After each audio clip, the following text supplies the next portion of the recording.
When they talk about term limits for Illinois politicians, they don't mean how long they can serve in office. No, they mean the prison term that former Governor Otto Kerner served for taking racetrack stocks in return for favors. Or the year and a half former Governor Dan Walker served for bank fraud after he left office. Or the 6.5 years former Governor George Ryan is now serving for selling off licenses and contracts.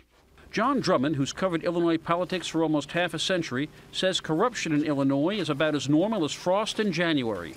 Illinois is probably the heavyweight champion of corruption in that sense. We've had 5 governors that have been indicted in this state. Now, it's not as if other states are models of purity.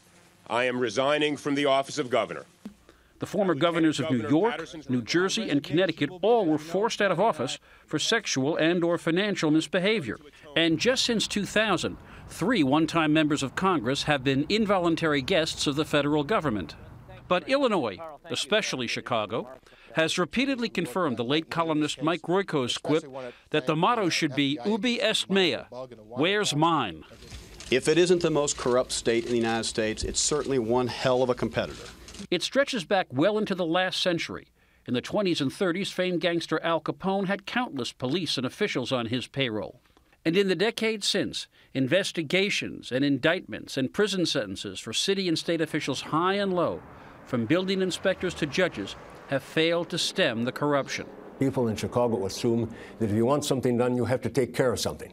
If you want to get a liquor license, you have to take care of somebody. If you want, for example, to get a zoning variance, you have to take care of somebody. More than 50 years ago, when the first Richard Daley was elected mayor, a jubilant supporter proclaimed Chicago ain't ready for reform. Today, it looks like you could say the same thing about the state of Illinois as well. Katie? All right, Jeff Greenfield, very inspiring. Awful. All right, thanks, Jeff.